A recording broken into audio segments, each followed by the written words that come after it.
From root and stem, now let us move on to the next part of the plant, that is a leaf. Now we are going to consider both the dicotyledonous and monocotyledonous leaf individually, and this lesson aims at making you aware of what lies inside a dicotyledonous leaf. First thing that you have to remember, that we are talking about a leaf which could belong to a plant like a sunflower, it could be a mango plant, and such leaf would otherwise be known as dorsiventral leaf. Alright, now this term dorsiventral leaf is made with reference to the location of stomata.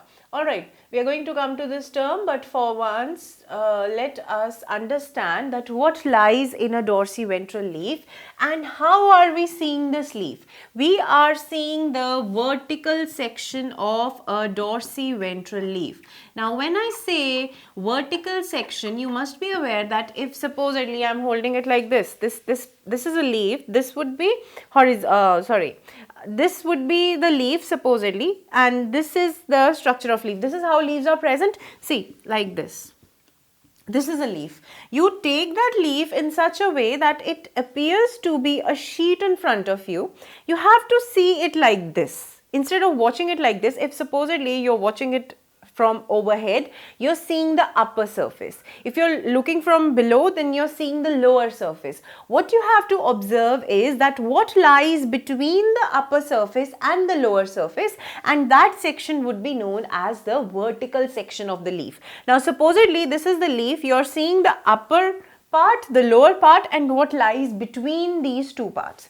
So in that way, the vertical section has three parts which are to be studied. First one is epidermis, and unlike the previous epidermises that we did with in the case of root and the stem, where we had the epidermis which was circular, like it formed the circumference, the epidermis over here would be upper epidermis and lower epidermis, like this. Supposedly this is the upper epidermis, this is the lower epidermis, in between you find the vein, and the leaf would be subtended like this, something like this, like it. You are watching the leaf, this is the rib, you have cut it and you're observing it. This is what you have to observe. The leaf would be observed in this way. There would be upper epidermis, there would be lower epidermis. So in the case of epidermises, we have two epidermis, upper and lower. Alright. Now upper epidermis and lower epidermis, we are going to come to it, and the second one is the presence of mesophyll tissue. The part between the upper epidermis and the lower epidermis is known as mesophyll. So this particular part is mesophyll. As you can see over here, this upper one is upper epidermis. By now I hope that you get an idea how we are seeing the leaf. You have an idea from your understanding of the very first lesson where it was shown how do you make sections. This is the lower epidermis, and in between lies the mesophyll. Now two things that we have to discuss are considered.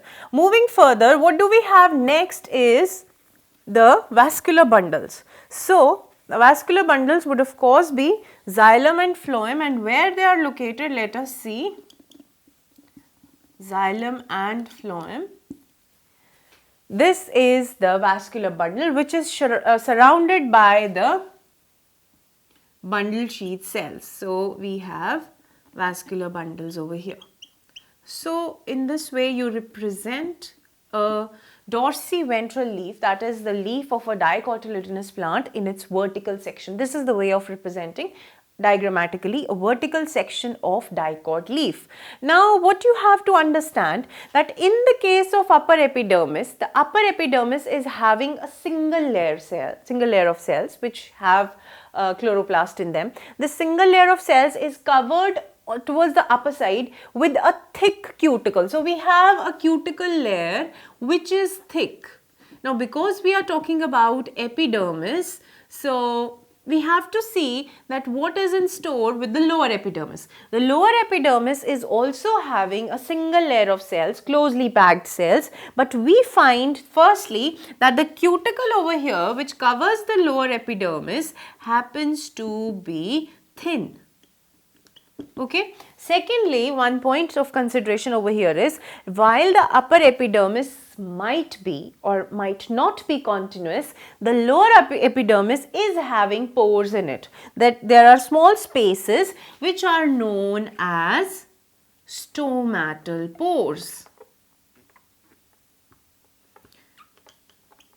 These small openings are the stomatal pores, and because we are taking into consideration a dicot leaf, the stomatal pores are in abundance on the lower epidermis. There would be many stomatal openings on the lower epidermis. Comparatively, upper epidermis has few or least or none of the stomatal pores present in it. So this is all about epidermis. Now moving further, we have mesophyll part that lies between the upper epidermis and lower epidermis, and what you have to understand in the case of mesophyll, that mesophyll is of two types. One is palisade and the second one is spongy. Now, when we say that palisade mesophyll, it is the palisade parenchyma, this particular part where you can see that cells are vertically arranged in close proximity to each other. It could be single layered or it could be double layered. So, we are having this part known as palisade parenchyma. Alright. This part is palisade parenchyma, and this particular part where you can see many cells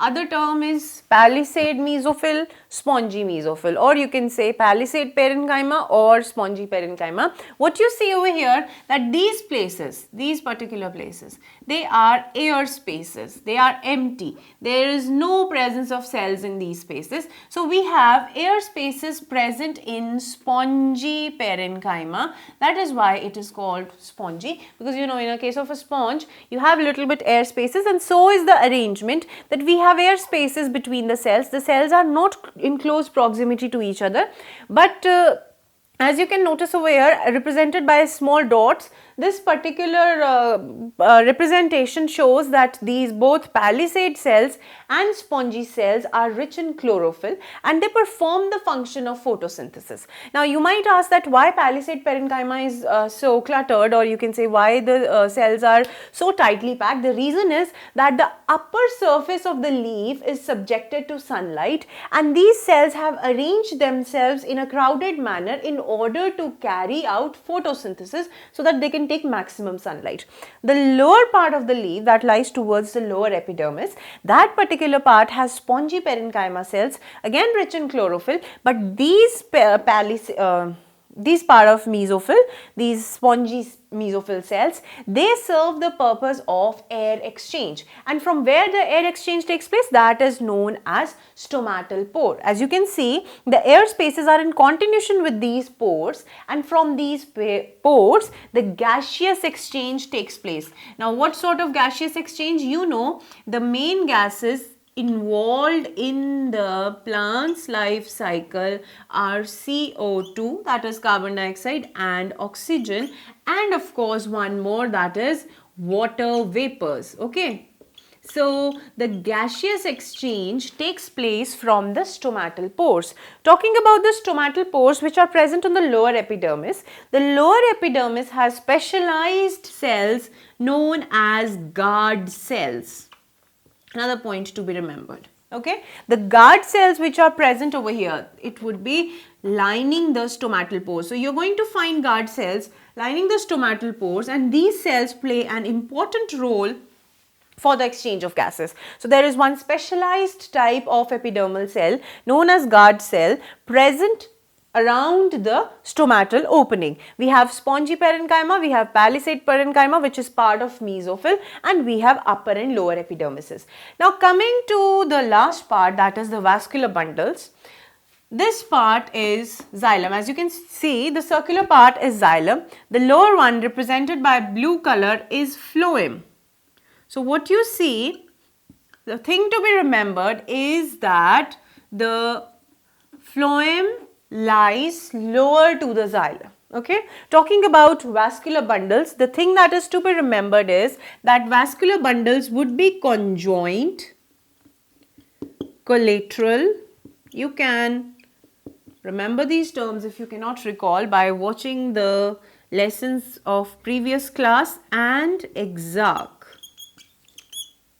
This is the condition of vascular bundles. Firstly, they are conjoined, they would be present in close proximity. Secondly, they are collateral.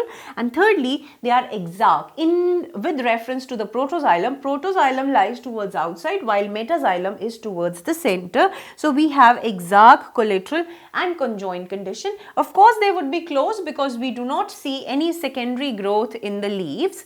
And moving further, there is one point that is to be remembered, that the vascular bundles are surrounded by bundle sheath cells.